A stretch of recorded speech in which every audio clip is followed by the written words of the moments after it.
Hello everyone, welcome to my Physics 2212 Lab 2 video lab report on a more accurate charge tapes model. So quick overview of this lab. The scenario we're looking at are electric field interactions between two charged pieces of tape, and the essential fundamental principles at play are the momentum principle, which says that the vector net force acting on an object is equivalent to its change in momentum per change in time, electric fields, and electric forces, which we'll look at in just a moment. The electronic tools used were GlowScript in Python to create the computational model for this lab. A few important starting equations. The vector field for every point in space is defined below, where Q is the charge of the particle emitting the electric field, and the vector R is the vector pointing from the particle to any point in space, where K, shown here, is this constant. And the vector electric force acting on every point in space is also defined below, giving an important relationship between the charge at that observed point and the interacting electric field. So we will be looking at two charged pieces of tape in this experiment. With one that's stationary and the other is brought close enough to it, the other tape will begin to float because they have the same charge. From Newton's second law, we know that no change in momentum in the y direction implies all forces in the y interaction must sum to the zero vector. In this lab, our goal is to model this interaction more accurately by using a distribution of charges to represent the piece of tape. Quick few notes. The system is a floating piece of tape. The surroundings is everything else in the room and the universe. The orientation is the positive x-axis to the right, positive y-axis to the top, and main sources of force are the other charged piece of tape and the Earth. So here's the experimental data. This is the same as from lab 1, except for the charge that was determined. So the length of the tape here, the mass of the tape, magnitude of force of gravity on the floating tape as the product of the mass times gravity, and separation distance at equilibrium, and the estimated net charge on the floating tape is shown here to be about 4.19 times 10 to the negative 8 coulombs. And from lab 1, it was 2.765 times 10 to the negative 8 coulombs because we were modeling as point charges. And the charge was determined to be positive because the tape was attracted to a negatively charged pen. And here we can also calculate now the number of deficient electrons and the ratio to the number of atoms. These are also estimations.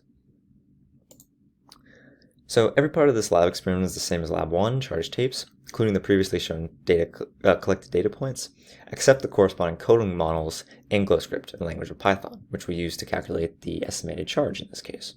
In lab 1, a major simplification of simplifying both of the tapes into two charges was made, while in this lab a distribution of charges were used to spread out over the piece of tape. It was thus required to iteratively calculate the net charge on each displayed segment of the top tape to be displayed by each from the bottom tape, and take the total vector sum to be the total electric force on the top tape. Still, an assumption pertaining to the charge on a tape being evenly distributed was made, but it still produced an accurate model. So let's take a look at the model now. So here we have a few physical constants, which was that K constant we saw before, and the gravitational constant, the mass of the tape and the charge, which we discussed earlier, a function definition to calculate the electric field at any point in space from a charged particle. And this function also creates a line charge, which we'll see in just a moment, for a certain number of indicated charges that we split it up in, and the distribution of them. Now here we create the actual top tape with 30 charged particles and bottom tape with 30 charged particles as well, each of them with a certain mass that we've indicated before, and different colors.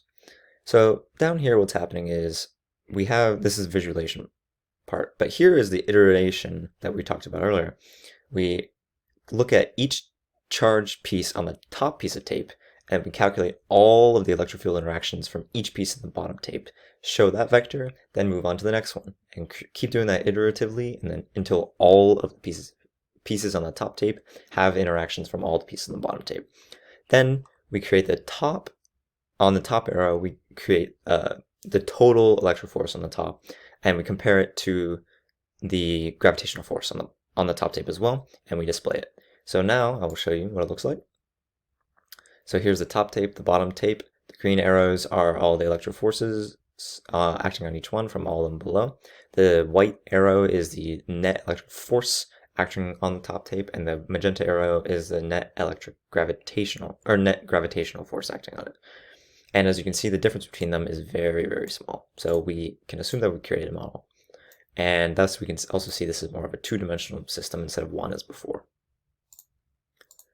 A few concluding questions: if the tapes have been modeled each using as a singular point charge as in the previous lab, the experiment would be modeled more like a 1D system rather than 2D that better represents the real world. The difference between the two was about 1.425 times 10 to the negative 8 coulombs greater for lab 2, and this makes sense because the number of interactions increased. And also, these estimates differ because the number of assumptions necessary to compute each value differed in the modeling, so calculations could not be as simplified. Thus, because the model presented here is more similar to that of the real world, this distributed line charge is more likely closer to the real value. Thank you for listening to my lab report.